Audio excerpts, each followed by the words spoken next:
आज हम बात करने वाले अवतल गोलीय पृष्ठ द्वारा अपवर्तन। मतलब आपका यदि जो पृष्ठ है वो गोलीय पृष्ठ उत्तल न होते हुए, ये कौन सा पृष्ठ था? उत्तल गोलीय पृष्ठ था। अब ये वाला गोलीय पृष्ठ उत्तल न होते हुए कैसा हो?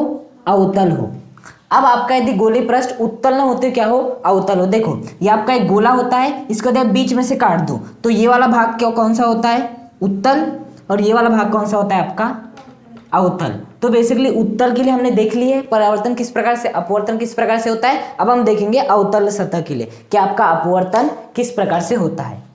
तो हम क्या मान लेते हैं, इस प्रकार से आपका एक अवतल पृष्ठ मान लेते हैं। ये क्या मान लिया हमने? एक अवतल पृष्ठ मान लिए। और इस अवतल पृष्ठ का यहाँ का जो माध्यम है वो क्या है? पूरी तरह से सघन माध्यम है। इधर का जो माध्यम है वो कैसा है? पूरा सघन माध्यम है। और बाहर का जो माध्यम है वो कैसा माध्यम है? आपका विरल माध्यम है। आप ऐसे समझ सकते हो कि बाहर क्या है? आपकी वायु है और अंदर क्या है? पूरी कांच है। कांच क्या है? सघन माध्यम, जबकि वायु क्या है? आपकी विरल माध्यम। अब बेसिकली हमें क्या करना है? अपवर्तन करना है। क्या करना है? अपवर्तन। अब अपवर्तन किसका होता है? प्रकाश किरण का।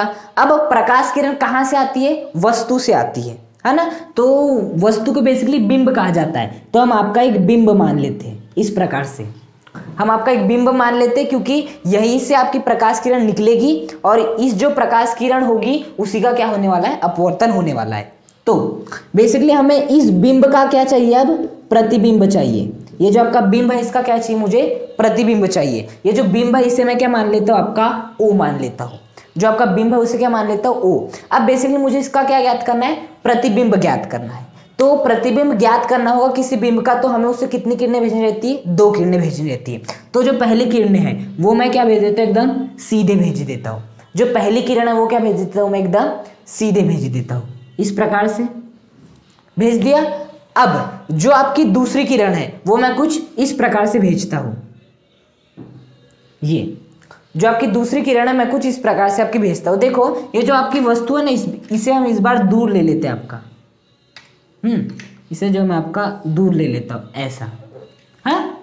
और जो आपका बिंब है वो मैं मान लेता हूं यहां पर है। आपका जो बिंब है ये आपका बाहर का विरल माध्यम, अंदर का सघन माध्यम है। और जो बिंब है आपका ओ है बिंब। अब यहाँ इसका मुझे प्रतिबिंब चाहिए। अब इसका प्रतिबिंब चाहिए तो मुझे क्या करना पड़ेगा? 2 किरणें भेजना पड़ेगा। पहली किरण मैंने इस प्रकार से भेज दिया और दूसरी किरण अब मैं ऐसे भेजूंगा। दूसरी किरण मैं आपकी ऐसे भेजूंगा। तो बेसिकली अब जो है आपकी प्रकाश किरण, ये वाली जो कौन सी किरण कहलाएगी? आपतित किरण कहलाएगी। अब ये जो आपतित किरण है कहां से कहां जा रही है? बेसिकली एक माध्यम से दूसरे माध्यम में जा रही है। और जब भी प्रकाश किरण एक माध्यम से दूसरे माध्यम में जाती है तो वो क्या करती है? अपने वास्तविक पथ से विचलित हो जाती है। तो बेसिकली हम क्या सोचे थे कि जो आपकी प्रकाश किरण है सीधे सीधे इस प्रकार से चले जाएगी, लेकिन आपकी प्रकाश किरण विरल माध्यम से सघन माध्यम की ओर जा रही है। क्या हो रही है? विरल माध्यम से सघन माध्यम की ओर जा रही है। और जब भी आपकी प्रकाश किरण विरल माध्यम से सघन माध्यम की ओर जाती है तो वो क्या होती है? अभिलंब की ओर झुक जाती है। जब भी आपकी प्रकाश किरण विरल माध्यम से सघन माध्यम की ओर जाती है तो वो क्या होती है? अभिलंब की ओर झुक जाती है। तो सबसे पहले मुझे यहां पर क्या बनाना पड़ेगा? अभिलंब बनाना पड़ेगा आपका। तो यहां पर अभिलंब किस प्रकार से बनाएंगे? देखो अभिलंब बनाया जाता है आपतन बिंदु पर। अभिलंब कहां पे बनाया जाता है? आपतन बिंदु पे। तो यहां से प्रकाश किरण जा रही है और ये आपतित कहां पर हुई है? इस पृष्ठ पर आपतित हुई है। इस पृष्ठ पे आपतित हुई है और जिस बिंदु पे आपतित हुई उसे क्या कहेंगे? आपतन बिंदु कहेंगे। अब जो आपका आपतन बिंदु है, जो आपका आपतन बिंदु है उस आपतन बिंदु से इस पृष्ठ के लंबवत, इस आपतन बिंदु से इस पृष्ठ के लंबवत जो भी रेखा होगी, जैसे कि मान लेते हैं आपकी इस प्रकार सतह है, यहाँ पर आपकी किरण आपतित हुई तो हम क्या करते हैं? हो गया आपतन बिंदु। इस आपतन बिंदु से इस पृष्ठ के लंबवत एक रेखा बना लेते हैं। ये लंबवत रेखा क्या होती है? आपकी बेसिकली अभिलंब होता है। तो उसी प्रकार से यहां पर भी इस आपतन बिंदु पर मुझे क्या चाहिए? एक लंबवत रेखा चाहिए, वो भी इस गोली पृष्ठ के लंबवत। यहाँ पर आपका पृष्ठ ये वाला था तो इसके लंबवत देखिए, यहाँ पर गोली पृष्ठ आपका ये वाला है तो हम इसके लंबवत देखेंगे। अब इसके लंबवत हम रेखा कैसे खींच सकते हैं? देखो बेसिकली ये जो है किसी गोले का पार्ट है। किसी गोले का पार्ट है। आपका गोला ऐसा था, हमने बीच से काट दिए। जब बीच से काटे तो यही भाग है ये। तो बेसिकली मुझे इस गोली पृष्ठ पर क्या चाहिए? मुझे लंबवत रेखा चाहिए। कौन सी रेखा चाहिए? लंबवत रेखा चाहिए। तो किसी भी आपको गोली पृष्ठ पे लंबवत रेखा चाहिए ना, तो आपको क्या करना रहता है? उस गोले के केंद्र से उस परिधि को मिला देना रहता है। तो यहाँ पर जो रेखा बनती है ना, वो कितने डिग्री की बनती है? 90 डिग्री की बनती है।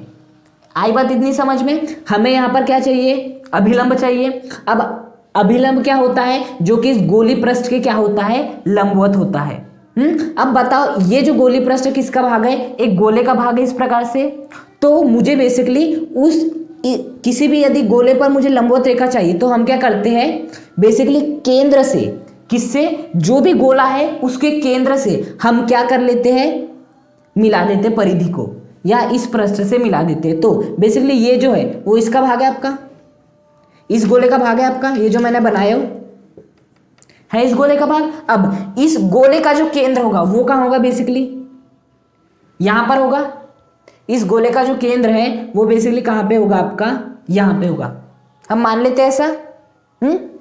तो बेसिकली मुझे क्या करना पड़ेगा? इसे किससे मिलाना पड़ेगा? इससे मिलाना पड़ेगा, क्योंकि यदि मैं गोले के केंद्र से परिधि को मिला देता हूं तो मुझे क्या मिल जाता है? लंबवत रेखा मिल जाती है। तो मैं क्या कर दूंगा? इससे इसको ऐसे मिला दूंगा, ये मिला दिया। तो यहां पर जो एंगल बनेगा वो कितने डिग्री का बनेगा? 90 डिग्री का बनेगा। मतलब ये क्या हो गया? आपकी लंबवत रेखा हो गई। और यही क्या हो गया? आपका अभिलंब हो गया। बात आई समझ में? मैं क्या कहने का प्रयास कर रहा हूं? मैं कहने का प्रयास कर रहा हूं कि आपकी प्रकाश किरण विरल माध्यम से सघन माध्यम में जा रही है, तो वो अभिलंब की ओर झुक जाएगी। और जब वो अभिलंब की ओर झुकेगी तो हमें बेसिकली अभिलंब चाहिए। अब अभिलंब कैसे बनाया जाता है? अभिलंब बनाने के लिए जो आपका पृष्ठ रहता है, उस पृष्ठ के हमें एक लंबवत रेखा खींचनी पड़ती है। उस पृष्ठ के क्या खींचनी पड़ती है? हमें एक लंबवत रेखा खींचनी पड़ती है। अब वो जो आपकी लंबवत रेखा होती है वो हमने किस प्रकार से खींची? हमने ये जो आपका एक गोले का पार्ट था, तो इस गोले के केंद्र को हमने इस आपतन बिंदु से मिला दिए। और जैसे ही हमने आपतन बिंदु से मिला, तो ये वाली जो रेखा बनेगी वो क्या होगी? इस गोली पृष्ठ के लंबवत रेखा होगी। और जो भी लंबवत रेखा होती है वही क्या होती है? अभिलंब। तो आपका जो अभिलंब है वो बेसिकली क्या बना आपका? ये बना है आपका अभिलंब। क्या बना है आपका? बेसिकली ये आपका अभिलंब बना है। अब देखो, ये आपकी प्रकाश किरण आपतित किरण थी, विरल से सघन माध्यम में जा रही, तो अभिलंब से क्या होगी? अभिलंब की ओर झुक जाएगी। अभिलंब क्या है आपका? ये है आपका अभिलंब। आपका अभिलंब यही है। यदि इसे हम अच्छे से बनाए तो ये है आपका अभिलंब। आपका जो अभिलंब बनेगा वो कुछ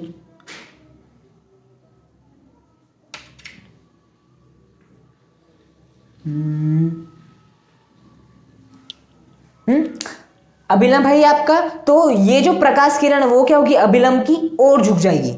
ये वाली जो प्रकाश किरण है वो कहां झुक जाएगी? अभिलंब की ओर झुक जाएगी। तो बताओ, जो आपकी प्रकाश किरण है ये आपका अभिलंब, तो अभिलंब की ओर झुक जाएगी, मतलब आपकी प्रकाश किरण इधर जाएगी। यदि दूर हटती तो कहां जाती? वो इधर जाती। लेकिन वो क्या हो रही है? अभिलंब की ओर झुक जाएगी। अब आपके मन में डाउट आएगा कि हमने तो क्या किए थे? अभिलंब जब हम देख रहे थे आपका कौन सा पृष्ठ? उत्तल गोली पर देख रहे थे, तो हमने इधर बनाए थे अभिलंब, यहां पर इधर क्यों बना रहे? क्योंकि देखो, वो वाली स्थिति में कैसी थी आपकी? इस प्रकार से स्थिति थी। और बताओ, जो गोला था वो क्या बना था? इस प्रकार से बना था। तो बताओ, इस गोले का केंद्र कहां होगा? यहां पर होगा। लेकिन इस बार जो आपका पृष्ठ है वो कैसा है? इस प्रकार से। तो ये किस गोले का भाग होगा? इस गोले का। तो केंद्र कहां होगा? ये वाला। तो मुझे यहां से मिलाना है, इसलिए आपको अभिलंब इस बार इस तरफ देखने मिल रहा है। इतनी बात आई समझ में? अब बेसिकली हमें क्या ज्ञात करना था? प्रतिबिंब ज्ञात करना था। प्रतिबिंब ज्ञात करना था। और प्रतिबिंब कब ज्ञात होता है? प्रतिबिंब तब ज्ञात होता है जब हम दो किरणें भेजते हैं और वो दो किरणें आपस में मिलती है। अब बताओ, मैंने पहली किरण यहां से भेजा, दूसरी किरण मैंने जो इस प्रकार से भेजा था वो ऐसे जा रही है आपकी। जो दूसरी किरण भेजा था वो किस प्रकार से जा रही है? इस प्रकार से जा रही है आपकी। अब बताओ, एक जा रही इधर, एक जा रही इधर, क्या ये कभी आपस में मिलेगी? एक जा रही उधर जा रही है, एक सीधे जा रही, कभी आपस में मिल सकती है? कभी नहीं मिल सकती। मतलब यहां पर हमें जबरदस्ती करना पड़ेगा। क्या करना पड़ेगा? थोड़ी सी जबरदस्ती करना पड़ेगा। और जबरदस्ती कैसे करेंगे? कि ये वाली जो आपकी रेखा है उसे हम क्या करेंगे? बेसिकली पीछे मिला देंगे। क्या कर देंगे? पीछे बढ़ा देंगे। क्योंकि देखो, यदि हम आगे बढ़ाते हैं तब तो हमें कभी प्रतिबिंब नहीं मिलने वाला, क्योंकि ये दोनों कभी मिलेगी नहीं। लेकिन यदि मैं इसे पीछे बढ़ा देता हूं, कहां बढ़ा देता हूं? पीछे बढ़ा देता हूं, तो मुझे मिल सकता है प्रतिबिंब। कैसे? देखना, यदि इसे मैं पीछे बढ़ा देता हूं, देखो, तो ये वाली किरण और ये वाली किरण आपस में मिल जाएगी और कहाँ पे मिलेगी, यहाँ पर मिलेगी। तो आपका जो प्रतिबिंब है उस प्रतिबिंब को मैं क्या नाम दे देता हूँ, ए नाम दे देता हूँ। उस प्रतिबिंब को क्या नाम देता हूँ मैं, ए नाम दे देता हूँ। तो जो आपका प्रतिबिंब बनेगा वो कहाँ बनेगा, बेसिकली आपका यहाँ पर बनेगा। बेसिकली अवतल गोलीय प्रश्न में सबसे कठिन है इस डायग्राम को समझना, बाकी डेरिवेशन पूरी सेम टू सेम वही है जो कि हमने उत्तल गोलीय प्रश्न में किए थे। आई बात समझ में? मैं क्या कहने का प्रयास कर रहा हूँ, मैं कहने का प्रयास कर रहा हूँ कि सबसे पहले देखो, अब पूरा मैं आसान भाषा में बोलता हूँ ताकि आपको समझ में आ जाए। सबसे पहले आपका बिंब था, हमें अपवर्तन करना था, वो भी अवतल गोलीय पृष्ठ से। तो अपवर्तन प्रकाश का होता है। अब प्रकाश कहाँ से आती है, किसी बिंब से आती है, तो हमने बिंब मान ली ओ। अब यहाँ से प्रकाश किरण आपकी निकली, इस आपतन बिंदु पर आ गई वो। अब आपतन बिंदु पे आई है तो उसके बाद वो क्या होगी, अपवर्तित होगी, क्योंकि विरल से सघन में जा रही है। और जब वो विरल से सघन में जाती है तो अभिलंब की ओर क्या होती है, झुक जाती है। तो ये वाली प्रकाश किरण ऐसे जा रही थी तो देखो अभिलंब की ओर क्या हो गई, झुक गई। ये आपका अभिलंब था, अभिलंब की ओर ये वाली रेखा वो वास्तविक पथ था इसका, वो क्या हो गई बेसिकली, ये वाली जो आपकी किरण है, ये वाली जो आपकी किरण जा रही थी वो अभिलंब की ओर क्या हो गई, झुक गई। अब जब वो अभिलंब की ओर झुकी तो सीधे जाएगी, ये वाली प्रकाश किरण सीधे जाएगी, कभी मिलने वाली क्या नहीं, तो प्रतिबिंब भी कभी नहीं मिलने वाला। तो मैंने क्या कर दिया, इसे पीछे बढ़ा दिया, इसे पीछे बढ़ा दिया। तो पीछे पीछे बढ़ाया तो यहां पर हमें ये वाला बिंदु एक ऐसा बिंदु था जहां पर ये वाली भी किरण मिल रही है और ये वाली भी किरण मिल रही है। तो बेसिकली यहां पर हमें क्या मिल जाएगा, प्रतिबिंब मिल जाएगा। और ये कौन सा प्रतिबिंब होगा आपका, आभासी प्रतिबिंब होगा। कौन सा प्रतिबिंब होगा, आभासी प्रतिबिंब। आभासी प्रतिबिंब क्यों, क्योंकि हमने जबरदस्ती करके इन्हें आपस में मिला है, जबकि उत्तल गोलीय प्रश्न में अपने आप ही मिल गई थी। एक गई थी ऐसी, एक गई थी ऐसी, तो मिल गई थी अपने आप ही, हमें कुछ नहीं करना पड़ेगा। लेकिन यहां पर अपने आप नहीं मिल रही है, हमें इसे पीछे बढ़ाना पड़ा, है ना। उसके बाद हमें क्या मिला, प्रतिबिंब मिला। इसलिए इस प्रतिबिंब को क्या कहेंगे, आभासी प्रतिबिंब कहेंगे। इतनी बात आई समझ में, गॉट इट। तो बेसिकली ये होता है जब आपका अवतल गोलीय पृष्ठ से किसी बिंब का क्या होता है, अपवर्तन होता है। तो इस प्रकार से कुछ आपको देखने मिलता है। अब आपको क्या करना है, बेसिकली स्नेल का नियम लगाना है, जैसे कि हमने किए थे ना, उसी प्रकार से आपको क्या लगाना है, बस स्नेल का नियम लगाना है। आई बात समझ में? ये वाली मैंने डॉट डॉट लाइन इसलिए दिखाया हो क्योंकि बेसिकली हमने इसे पीछे बढ़ाया है। ये हमने अपने से किया इसलिए मैंने डॉट डॉट। ये बेसिकली किसकी लाइन है, आपकी जो आपतित किरण गई थी ना और जो अपवर्तित हुई थी अभिलंब की ओर झुकने से, उस वाली किरण को मैंने पीछे बढ़ाया। देखो ये वाली किरण इस प्रकार से आ रही है। हाँ, अब हम क्या करेंगे, स्नेल का नियम लगाएंगे। इतनी बात समझ में आई। अब यहाँ क्या लगाएंगे आपका, स्नेल का नियम। स्नेल का नियम क्या होता है आपका, sine i sine r is equal to नियतांक n या अपवर्तनांक n। अब बेसिकली यहाँ जो अपवर्तनांक आता है 2 1 या 1 2 आता है, तो प्रकाश किरण कहाँ से कहाँ जा रही है आपका, इसे मैं देता हूँ माध्यम नंबर 1, माध्यम नंबर 2। तो वो माध्यम 1 से कहाँ जा रही है, माध्यम 2 में जा रही है। तो यहाँ पर सबसे पहले कौन सी संख्या आती है, जहां पर प्रकाश किरण जाती है। तो प्रकाश किरण किस माध्यम में जा रही है, माध्यम नंबर 2 में, तो आ जाएगा 2। और कहां से आ रही है, माध्यम नंबर 1 से आ रही है, तो यहाँ पे क्या आ जाएगा n21। तो sine a upon sine a is equal to क्या हो जाएगा, n21 हो जाएगा। अब n21 को मैं क्या लिख सकता हूँ, sine a divide by sine r, इसे मैं लिख सकता हूँ n2 अपॉन n1 लिख सकता हूँ। Sine a upon sine a is equal to n21 को लिख सकता हूँ n2 अपॉन n1, पहले भी किए थे हमने।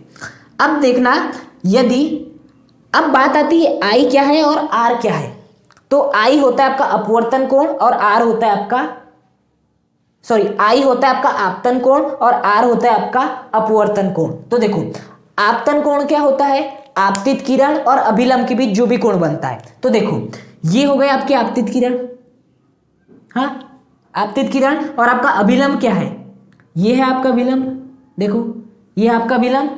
तो इस आपतित किरण और इस अभिलंब के बीच जो भी आपका कोण बनेगा, इसे हम क्या नाम दे देंगे, आई नाम दे देंगे। यहां सबसे समझना बात जरूरी है डायग्राम को, जिसने डायग्राम समझ लिया बाकी तो पूरा वही करना है जो कि हमने उत्तर गोलीय के लिए किए थे। तो यहाँ पर जो आई होगा वो बेसिकली क्या होगा, ये जो आपतित किरण है और ये जो आपका अभिलंब है, आपतित किरण और अभिलंब के बीच बना कोण क्या हो जाएगा, आई।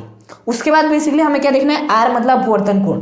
तो बेसिकली अपवर्तन कोण क्या होता है, अपवर्तित किरण और अभिलंब के बीच बना कोण।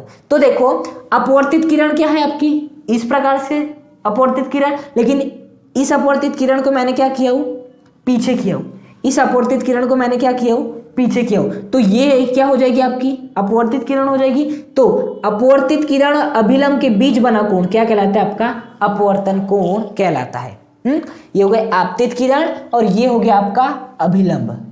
तो आपतित किरण और अभिलंब के बीच बनने वाला कोण आपतन कोण। देखो मैंने पूरा मिलाया हो, इसे पूरा हाई किया हो, लेकिन जब मैंने आर की बात की हो तो केवल अपवर्तित किरण और आपका अभिलंब, अपवर्तित किरण और अभिलंब के बीच का मैंने कोण देखा है। हाँ, तो ये हो गया आई, यहाँ पे हो गया आर। अब जैसे हमने अल्फा बीटा गामा माने थे वैसा मान लेते हैं, ये हो जाएगा अल्फा, ये हो जाएगा आपका बीटा और ये क्या हो जाएगा आपका गामा हो जाएगा, मान लिए। अब यदि आपके आई और आर क्या हो, बहुत ही छोटे हो, मतलब कि ये जो आपका आई बन रहा है वो क्या हो, और भी छोटा हो जाए, ये जो आर है वो क्या हो जाए, और भी छोटा हो जाए। जैसे हमने देखे थे यदि ये वाला पर इतू सा हो जाए तो क्या होगा आपका, ये जो आपका बिंब है, हाँ मतलब कि ये जो आपका बिंब है, यहाँ से प्रकाश किरण जाएगी, वो यहाँ से रिफ्लेक्ट होकर ऐसे जाएगी और वापस यहाँ पे आएगी। अब देखो यहाँ पर जो एंगल बनेगा वो क्या बनेगा, बहुत ही छोटा बनेगा। मतलब ये यदि छोटा हो जाए तो आपके आई भी छोटे हो जाएंगे और आर भी छोटे हो जाएंगे। तो यदि आपके आई और आर क्या हो जाए, छोटे हो जाए, यदि आपके आई और आर क्या हो, छोटे हो, तो हम क्या कर सकते हैं, आई को मतलब कि आपके साइन आई को किसके बराबर लिख सकते हैं, साइन आई को हम आई के समतुल्य लिख सकते हैं। यदि आपके आई और आर बहुत ही छोटे तो हम साइन आई को आई के समतुल्य और साइन आर को किसके समतुल्य लिख सकते हैं, आपके आर के समतुल्य लिख सकते हैं। तो यहाँ पे साइन आई के स्थान पे आई लिख देंगे, साइन आर के स्थान पे आर लिख देंगे, इज इक्वल टू क्या हो जाएगा आपका n2/n1 हो जाएगा। इतनी बात समझ में आई। यदि आई और आर क्या हो, बहुत ही छोटे हो। अब क्या कर देंगे, तिर्यक गुणा कर देंगे, तो आई इंटू क्या हो जाएगा n1 is equal to n2 into क्या हो जाएगा, आर हो जाएगा। हाँ, स्नेल का नियम लगाए, sine upon sine r is equal to n2/1, n2/n1 हुआ। यदि आई और आर छोटे हो तो साइन आई के स्थान पे आई, साइन आर के स्थान पे आर, तिर्यक गुणा कर दिया, आपका सम बना गया। इसे आप क्या नाम दे दो, समीकरण नंबर 1। अब बेसिकली हमें किसका मान निकालना है, आई और आर का मान निकालना है। किसका मान निकालना है, आई और आर का मान निकालना है। आई और आर का मान निकालने के लिए जैसे कि हमने पिछले किए थे, यदि इस प्रकार से आपका त्रिभुज बन रहा है और जो आपका बाह्य कोण है मान लेते z है और आंतरिक कोण क्या है आपके x और y है, तो जो अंदर के कोण होते हैं उनका योग किसके बराबर होता है, बाहर के कोण के बराबर होता है। यदि इस प्रकार से त्रिभुज हो तो आंतरिक कोणों का योग जो कि x प्लस वाई है वो बाह्य कोण जो कि z है उसके क्या होता है, बराबर होता है। तो ऐसे x प्लस वाई बराबर z हो जाएगा। अब यहाँ पर भी बेसिकली मुझे किसकी वैल्यू चाहिए, i की वैल्यू चाहिए। तो देखो i आपका कोण कहाँ पे बन रहा है, यहाँ पर बन रहा है आपका कौन सा कोण, I कोण बन रहा है। कौन सा कोण बन रहा है यहाँ पर, बेसिकली आपका I कोण बन रहा है। तो बेसिकली हम क्या लगा लेंगे, आपका त्रिभुज। देखो इसे मैं नाम दे देता हूँ बिंदु M, इसे क्या नाम दे देता हूँ, बिंदु M नाम दे देता हूँ। इसे नाम O है, इसका नाम A है और इसका नाम क्या है, बेसिकली आपका C है। हाँ, वक्रता केंद्र। तो हम क्या ले लेते हैं, आपका बेसिकली त्रिभुज MOC, MOC। हाँ ध्यान देना, त्रिभुज MOC में देखो त्रिभुज OMC मैं बना लेता हूँ। यहाँ पे हो गया ये M, ये हो गया आपका O और ये हो गया आपका C है। बाहर जो कोण बन रहा है वो कौन सा बन रहा है, आपका अल्फा बन रहा है। और अंदर के जो दोनों कोण हैं वो बेसिकली कौन कौन से आपके, एक है आपका गामा पहला और दूसरा कौन सा है आपका ये वाला आई। ये वाले कोण को मत गिनना, ये वाले कोण को मत गिनना। हाँ, केवल केवल कौन सा कोण, हम बात करें त्रिभुज MOC की। तो देखो M ये हो गया, ध्यान देते हो यहाँ पे कोण आई बन रहा है, वो मैंने बना दिया। देखो ये वाला जो आपका आई बना था वो बना दिया। उसके बाद O ये रहा, यहाँ आपका गामा था वो भी मैंने कर दिया। उसके बाद ये हो गया आपका बिंदु C। इसके बाद क्या आपका अल्फा है, इसे आपको नहीं लाना है, इसे आपको नहीं लाना है। तो बताओ इस वाले त्रिभुज की बात कर दूं यदि मैं MOC, तो बताओ MOC में आंतरिक कोणों का किसके बराबर हो जाएगा, बाह्य कोण के बराबर हो जाएगा। मतलब यहां से I प्लस गामा किसके बराबर हो जाएगा, अल्फा के बराबर हो जाएगा। इतनी बात आई सबसे पहले समझ में। हम ले लेते आपका त्रिभुज MOC ले रहे थे। तो ये हो गया M, ये हो गया O, ये हो गया C। O के पास कौन सा था, गामा, तो देखो गामा है। अब C के पास कौन सा था, अल्फा, तो देख लो अल्फा है। M के पास कौन सा था, बेसिकली ये वाला I था, ये वाला I था। तो देखो मैंने I बना दिया। हम ये R और बीटा को क्यों नहीं ले रहे, क्योंकि R और बीटा ने बीच वाली जो लाइन है उसके लिए है। इनका इससे कोई संबंध इसलिए नहीं लिए, तो यहाँ से जो आपका हो जाएगा आई प्लस गामा किसके बराबर हो जाएगा, अल्फा, आंतरिक कोणों का एक बाह्य कोण के बराबर होता है। अब बेसिकली क्या हो जाएगा, यहाँ से आई की वैल्यू निकालना है, तो आई की वैल्यू कितनी निकल जाएगी, अल्फा माइनस गामा। आई की वैल्यू कितनी निकल जाएगी, अल्फा माइनस गामा। अब बेसिकली मुझे आर की वैल्यू चाहिए, तो आर की वैल्यू निकालने के लिए हम कौन सा त्रिभुज ले सकते हैं, अब त्रिभुज एम ए सी ले सकते हैं, त्रिभुज एम ए सी, देख लो त्रिभुज एम ए सी मैं बनाता हूं, त्रिभुज हो गया ये एम, ये हो गया आपका ए और ये हो गया आपका सी है आपका। तो देखो त्रिभुज एम ए सी में यहां पे कौन सा एंगल बन रहा है आपका, बीटा, ए के पास बीटा बन रहा है, सी के पास क्या बन रहा है, अल्फा, और बताओ एम और ए, ये हो गया एम ए के बीच का कोण क्या है आपका, आर। ये तो आई जो है ना वो इस रेखा और इस रेखा के बीच का कोण है, बेसिकली हमें इस रेखा और इस रेखा के बीच का कोण देखना है, क्योंकि हमने आपका ये वाला त्रिभुज लिए है। तो यहां पर कौन सा एंगल बन रहा है, आर बन रहा है, तो यहां पर क्या ले लेंगे हम, आपका आर ले लेंगे।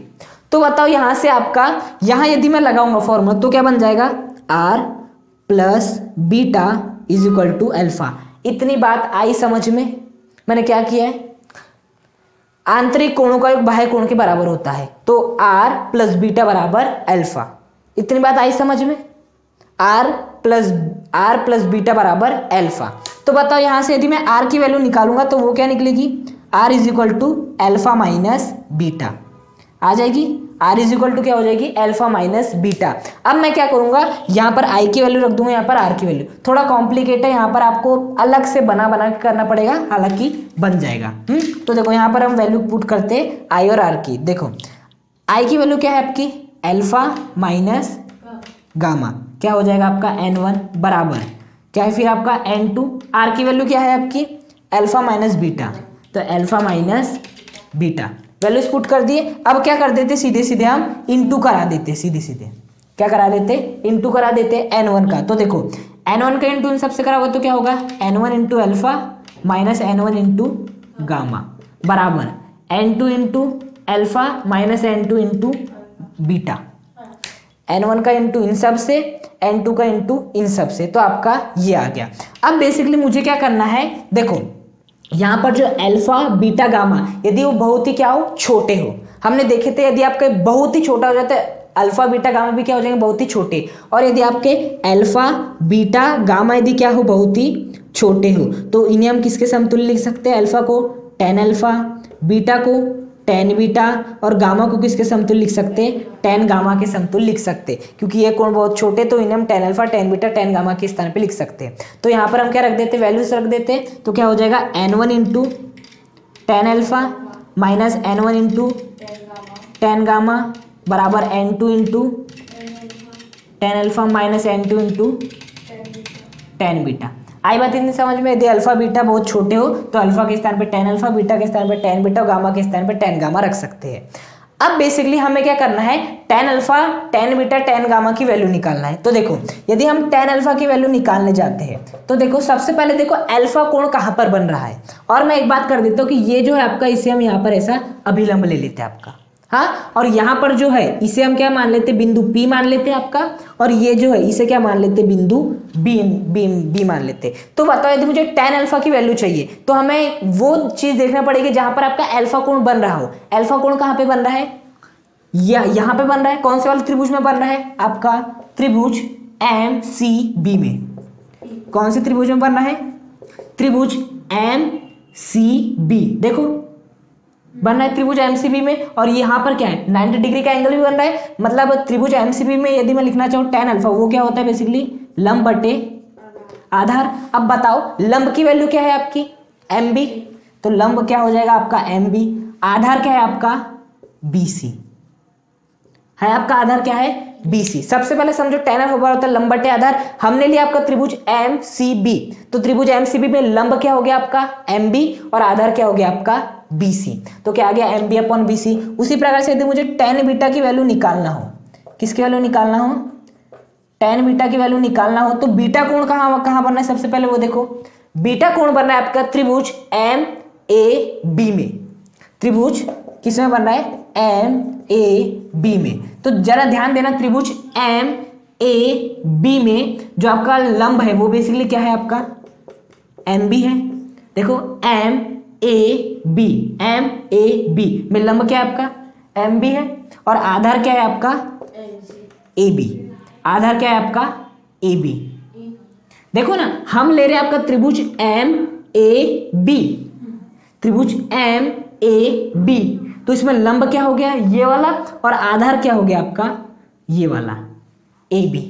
इतनी बात आई समझ में। उसके बाद हम बेसिकली अब निकालेंगे आपके tan गामा की वैल्यू। अब देखो गामा कोण कहाँ बन रहा है, गामा कोण बन रहा है एम ओ बी में, त्रिभुज एम ओ बी में बन रहा है आपका एम ओ बी, लंबवत भी हो गया और कोण भी बन रहा है। तो बेसिकली क्या हो जाएगा, लंब बटे आधार। लंब क्या है इसका, एम बी, अपॉन आधार क्या है इसका, ओ बी। आधार क्या है बेसिकली, ओ बी। तो सबसे पहली बात आई समझ में, हमने किस प्रकार लिए, त्रिभुज एम सी भी लिए तो M B upon B C, त्रिभुज एम ए भी लिए तो M B upon A B, और त्रिभुज हमने एम ओ बी लिए तो M B upon O B ले लिए। अब हम क्या कर देते हैं, जहां जहां tan अल्फा है, जहां जहां tan बीटा है, जहां जहां tan गामा, वहां पर वैल्यू रख देते हैं। तो n1 इंटू tan अल्फा की वैल्यू कितनी है आपकी, M B upon B C, क्या है आपकी, M B upon B C minus n1। अब किसके, tan गामा की वैल्यू कितनी है, M B upon O B बराबर n2। tan अल्फा की वैल्यू कितनी है आपकी, M B upon B C minus tan beta की वैल्यू कितनी है, tan बीटा कहाँ गया, M B upon A B. आई बात इतनी समझ में, M B upon A B. हमने क्या किया, tan अल्फा, tan बीटा और tan गामा की बस वैल्यूज रखे। अब क्या कर देना, बस हमें इसे सॉल्व कर देना है, वैल्यूज को पुट करके और हमारा आंसर आ जाएगा। अब देखना, यहाँ पर भी एम बी, यहाँ पर भी एम बी, दोनों पक्षों से हम क्या कॉमन ले सकते, एम बी, अंदर क्या बच जाएगा, n1 into 1 upon B C minus 1 upon O B, और यहाँ पे क्या आ जाएगा आपका, n1 आ जाएगा। आई बात इतनी समझ में। एम बी को यहाँ से भी बाहर ले लिया, यहाँ से भी, अंदर क्या बचेगा, n1 into 1 upon B C minus n1 into 1 upon O B बराबर, यहाँ से भी क्या बाहर ले लेंगे, एम बी, तो आ जाएगा एम बी बाहर आ जाएगा आपका, अंदर क्या बच जाएगा, n2 into 1 upon B C minus n2 into 1 upon A B. मैंने क्या किया, एम बी यहाँ से बाहर लिया, एम बी यहाँ से भी बाहर लिया, तो यहाँ बच जाएगा n2 into 1 upon B C minus n2 into 1 upon A B बच जाएगा आपका। अब क्या होगा, इस एम बी से ये वाला एम बी क्या हो जाएगा, कैंसिल। तो फाइनली क्या हो जाएगा, n1 का इंटू यहाँ पर कर देते हैं, तो हो जाएगा n1 upon B C minus n1 upon O B बराबर कितना हो जाएगा, n2 upon B C minus का n2 अपॉन ए बी। इतनी बात आई समझ में। मैंने क्या किया है, एम बी से एम बी कैंसर, वो हट जाएगा, n1 का इंटू 1 अपॉन बी सी से करो, n1 अपॉन बी सी, n1 का इंटू 1 अपॉन ओ बी से करो, n1 अपॉन ओ बी, उसी प्रकार से n2 का इंटू 1 अपॉन बी सी से करो, n2 अपॉन बी सी, उसी प्रकार से n2 का इंटू 1 अपॉन ए बी से करो तो n2 अपॉन ए बी। इतना हो गया। अब हमें बेसिकली क्या करना है, यदि आपका ये वाला जो गोली पृष्ठ बहुत ही छोटा हो तो आपका आई और आर भी छोटे होंगे, अल्फा बीटा गामा भी छोटे होंगे, साथ ही साथ ये जो पी है, उस जो आपका पी है, वो जो आपका बी है, उसके स्थान पे क्या लिख सकते हो, पी लिख सकते हो। क्योंकि यदि आपका बहुत ही छोटा होगा तो जो बी है वो खिसक के कहाँ पे आ जाएगा, यहाँ पर आ जाएगा, बहुत ही पास होगा। तो जहां जहां आपका बी है वहां क्या लिख देंगे, आप पी लिख देंगे। तो लिख दो n1 अपॉन बी के स्थान पे P minus n1 upon B के स्थान पे P is equal to n2 upon B के स्थान पे पी माइनस n2 अपॉन ए के रख दो जैसा कर बी के स्थान पे पी। तो बेसिकली क्या आ गया आपका, आ गया इस प्रकार से। हाँ, अब हमें पीसी, ओपी और एपी की वैल्यू चाहिए। तो देखना आपका पीसी क्या होगा, पी से लेकर सी, सी क्या है आपका, वक्रता केंद्र है। क्या है बेसिकली, सी वक्रता केंद्र है। तो पी से लेके सी तक, पी क्या होता है, ध्रुव। तो ध्रुवों से लेकर वक्रता केंद्र तक की जो भी दूरी होती है वो क्या कहलाती है, बेसिकली आपकी कैपिटल आर अर्थात वक्रता त्रिज्या कहलाती है। हाँ, ध्रुव से वक्रता केंद्र तक की दूरी क्या कहलाती है, वक्रता त्रिज्या। उसके बाद किसकी वैल्यू चाहिए, हमें ओपी की वैल्यू चाहिए। बेसिकली हम ओपी की वैल्यू चाहिए, हम ओपी नहीं लिखेंगे, हम क्या लिखेंगे, पीओ लिखेंगे। क्योंकि हमेशा जो दूरी मापी जाती है वो कहां से मापी जाती है, ध्रुवों से मापी जाती है ना। तो हम ओपी ना लिखते हो क्या मानेंगे, पी ओ मापेंगे। तो बताओ पी से लेके ओ, ओ क्या है, बिंब है, पी क्या है, ध्रुव है। ध्रुव से बिंब तक की दूरी, ध्रुव से बिंब तक की दूरी क्या कहलाती है आपकी, यू कहलाती है। क्या कहलाती है बेसिकली आपकी, यू कहलाती है, आपकी ध्रुव से बिंब तक की दूरी। उसके बाद किसकी वैल्यू चाहिए, पी सी, ये तो मालूम है आपकी आर ही होगी। फिर चाहिए एपी, एपी क्या होता है, एपी नहीं होगा वास्तव में, ये क्या होगा, पीए होगा, पीए, पी ए, क्योंकि हमेशा दर्पण के ध्रुव से मापी जाती है। तो पी से लेकर ए, अर्थात पी क्या है, ध्रुव, ए क्या है आपका प्रतिबिंब। तो ध्रुव से प्रतिबिंब की जो भी दूरी होती है उसे क्या कहते हैं हम, वी कहते हैं। बेसिकली क्या कहते हैं हम, वी कहते हैं। तो यहां से लेके यहां तक की दूरी वी, यहां से लेके यहां तक की दूरी यू, और यहां से यहां तक की दूरी कैपिटल आर हो गई। अब बेसिकली ऐसा नहीं कि हम सीधे यहां पर पीसी के रख देंगे, हमें चिन्ह का भी ध्यान रखना पड़ेगा। यदि हम इस दिशा में जाते तो क्या लेते हैं, पॉजिटिव जाते हैं, और यदि हम इस दिशा में क्या जाते हैं तो क्या लेते हैं, निगेटिव लेते हैं। तो बताओ जब हम पीसी की दूरी मापेंगे तो पी से लेके सी, पी से लेके सी, पी से लेके सी इस दिशा में आ रहे, और जब भी हम इस दिशा में आएंगे तो क्या लेंगे, निगेटिव। तो बताओ पीसी की वैल्यू क्या आ जाएगी, N1 अपॉन, पीसी की वैल्यू कितनी, आर है, हम इधर आ रहे तो क्या लेंगे हम, माइनस आर, माइनस का N1 upon basically PO, PO की वैल्यू कितनी, यू है, लेकिन हम पीओ अर्थात किस साइड में आ रहे, इस साइड में आ रहे, तो बेसिकली क्या हो जाएगा आपका, minus U is equal to N2 upon, PC की भी वैल्यू कितनी हो जाएगी, माइनस आर, पी से लेके सी तक कितनी है, आर है, इस दिशा में आ रहे हम, मतलब कि क्या होगा, माइनस होगा।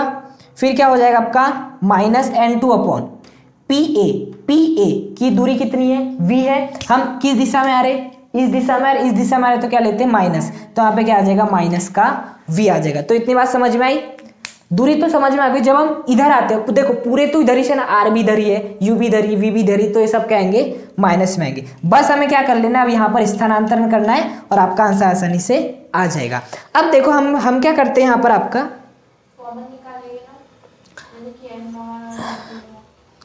वैसा ना करते हुए हम क्या कर लेंगे आपका,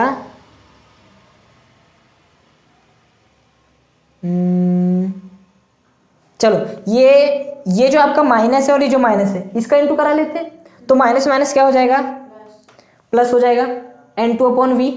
अब बेसिकली ये भी क्या हो जाएगा, माइनस माइनस प्लस, अब N1 अपॉन यू इधर आएगा तो ये किस में आ जाएगा, माइनस में हो जाएगा, तो क्या हो जाएगा, N1 अपॉन माइनस का आर, ये जैसा का वैसा, बराबर N2 अपॉन माइनस का आर, ये भी जैसा का वैसा, प्लस का N2 अपॉन वी, ये भी जैसा का वैसा, प्लस का N1 अपॉन यू इधर आएगा तो क्या बन जाएगा, माइनस का N1 अपॉन यू। आया समझ में, मैंने सब कुछ जैसे का वैसे रखा है, बस N1 अपॉन यू को इधर कर दे तो क्या हो गया, माइनस का N1 अपॉन यू। अब देखना है जो N2 अपॉन माइनस आ रहा है इससे मैं क्या ले लेता हूँ, इधर ला लेता हूँ, तो क्या हो जाएगा, N1 अपॉन माइनस का आर, N2 अपॉन माइनस के आर को मैं ऐसे लिख सकता हूँ, माइनस का N2 अपॉन आर। अब माइनस का N2 अपॉन आर इधर आएगा तो क्या हो जाएगा, प्लस का N2 अपॉन आर हो जाएगा, माइनस का N2 अपॉन आर इधर आएगा तो प्लस का N2 upon R is equal to N2 upon V minus का N1 अपॉन यू आ जाएगा। अब देखो ये जो आपका N1 अपॉन माइनस आर, इसे मैं ऐसे लिख सकता हूँ, माइनस का N1 अपॉन आर, इसे मैं ऐसे लिख देता हूँ कि N2 अपॉन आर पहले लिख देता हूँ प्लस का, और जो माइनस का N1 अपॉन आर है इसे मैं क्या लिख देता हूँ, बाद में लिख देता हूँ। ये किसके बराबर हो जाएगा आपके, N2 अपॉन वी माइनस का N1 अपॉन यू। तो ये हो जाएगा आपका अभिष्ट सूत्र, किसके लिए, अवतल गोलीय प्रश्न के लिए, N2 अपॉन आर माइनस का N1 upon R is equal to N2 upon V minus का N1 अपॉन यू। चाहे तो इसे मैं और आगे का और सॉल्व कर सकते, आर और आर क्या है, एक समान ही है, तो इनका एलसीएम आर ही हो जाएगा, ऊपर क्या हो जाएगा N2 माइनस N1 हो जाएगा इज इक्वल टू क्या हो जाएगा, N2 अपॉन वी माइनस का N1 अपॉन यू। तो ये भी हो सकता है आपका अभिष्ट फॉर्मूला यदि आप क्या ले लेते हैं, एलसीएम। तो ये क्या हो गया, जब आपका अवतल गोलीय पृष्ठ होगा तो अपवर्तन का अभिष्ट सूत्र, जहां पर आर का क्या मतलब है, वक्रता त्रिज्या, यहां से लेके यहां तक की दूरी, वी का मतलब क्या है, ध्रुव से यहां तक की दूरी वी, यू का मतलब क्या है, ध्रुव से ओ तक की दूरी, हाँ, और बेसिकली N2 और N1 क्या है, N1 हो गया इस माध्यम का अपवर्तनांक, N2 हो गया इस माध्यम का अपवर्तनांक।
माइनस का N1 अपॉन यू,